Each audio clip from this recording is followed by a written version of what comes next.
بسم اللہ الرحمن الرحیم نحمده ونصلی ونسلم علی رسولہ الکریم اما بعد۔ محترم سامعین کرام، ارشادات اکابر کتاب کی روشنی میں حضرت حکیم الامت مولانا اشرف علی صاحب تھانوی قدس اللہ سرہ کے اصلاحی مضامین قسطوار آپ حضرات کی خدمت میں پیش کیے جا رہے ہیں۔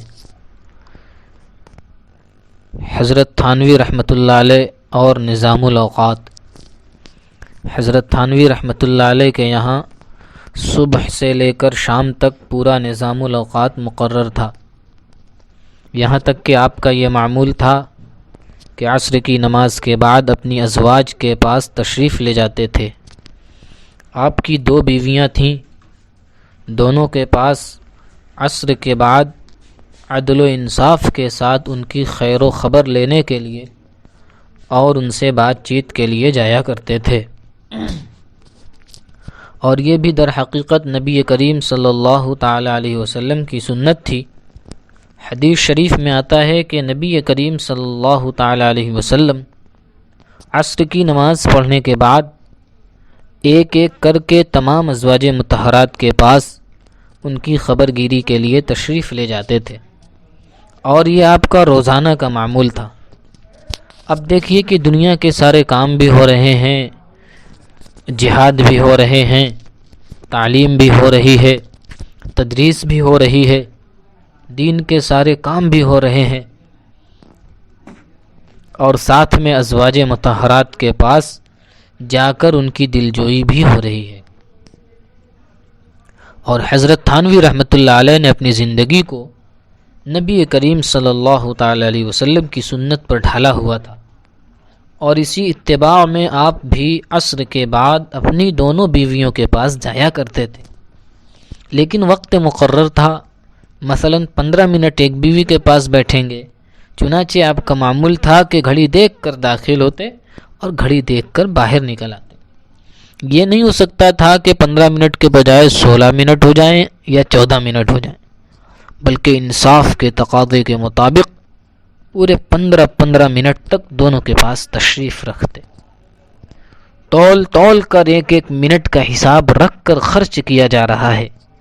دیکھیے اللہ تعالیٰ نے وقت کی جو نعمت عطا فرمائی ہے اس کو اس طرح ضائع نہ کریں۔ اللہ تعالیٰ نے یہ بڑی زبردست دولت عطا فرمائی، ایک ایک لمحہ قیمتی ہے، اور یہ دولت جا رہی ہے، یہ پگھل رہی ہے۔ کسی نے خوب کہا ہے کہ ہو رہی ہے عمر مثل برف کم، ہو رہی ہے عمر مثل برف کم، چپکے چپکے رفتہ رفتہ دم بدم۔ جس طرح برف ہر لمحے پگھلتی رہتی ہے، اسی طرح انسان کی عمر ہر لمحے پگھل رہی ہے اور جا رہی ہے۔ یہ تواضع نہیں۔ حضرت تھانوی قدس اللہ سرہ نے اپنے مواعظ میں ایک واقعہ بیان فرمایا ہے کہ میں ایک مرتبہ ریل میں سفر کر رہا تھا، میرے قریب کچھ لوگ بیٹھے ہوئے تھے اور باتیں کرتے ہوئے جا رہے تھے۔ میں سونا چاہتا تھا، لیکن وہ اللہ کے بندے آپس میں گفتگو کر رہے تھے جس کی وجہ سے نیند نہیں آ رہی تھی۔ چنانچہ میں اپنی برتھ سے اتر کر نیچے آ گیا۔ جب کھانے کا وقت ہوا تو انہوں نے کھانا نکالا اور مجھ سے کہنے لگے کہ حضرت تشریف لائیے، کچھ گو موت آپ بھی کھا لیجئے۔ اس کھانے کو انہوں نے گو موت کے الفاظ سے تعبیر کیا۔ میں نے کہا بھائی یہ کھانا ہے، اس کو تم گو موت کیوں کہہ رہے ہو؟ کہنے لگے تواضع کی وجہ سے کہہ رہے ہیں کہ اگر ہم اپنے کھانے کو بڑی حیثیت دے دیں تو یہ تکبر ہو جائے گا۔ میں نے کہا یہ کھانا اللہ تعالیٰ کی نعمت ہے، اس کا رزق ہے، اس کو ایسے گندے لفظوں سے تعبیر کرنا کیسے صحیح ہو سکتا ہے؟ اس طرح اللہ تبارک و تعالیٰ نے کسی کو کوئی خوبی عطا فرمائی ہے تو یہ اس کی عطا ہے، اس کی عطاؤں کا انسان شکر کرے، اس کی ناقدری نہ کرے۔ ایک مثال حضرت تھانوی قدس اللہ سرہ نے ایک مثال کے ذریعے سمجھایا کہ پہلے زمانے میں غلام ہوا کرتے تھے اور اپنے مالک کے مملوک ہوتے تھے، مالک ان کو باقاعدہ بازار میں بیچ سکتا تھا، آقا ان کی ہر چیز کا مالک ہوتا تھا۔ مالک جو بھی حکم دے گا غلام کو کرنا ہوگا۔ اگر وہ کہے کہ میں سفر میں جا رہا ہوں، میری غیر موجودگی میں تم حکمرانی کرو، اب وہ حکمرانی کر رہا ہے، گورنر بنا ہوا ہے، لیکن ہے غلام کا غلام۔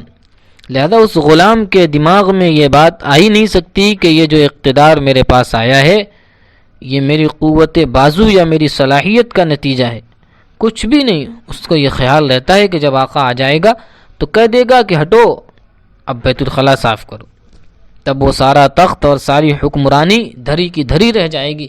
معلوم ہوا کہ وہ غلام بے شک حاکم بن کر حکم چلا رہا ہے، لیکن ساتھ ساتھ اپنی حقیقت کا احساس بھی کر رہا ہے کہ یہ حکمرانی میرے مالک کی عطا ہے، حقیقت میں تو میں غلام ہی ہوں۔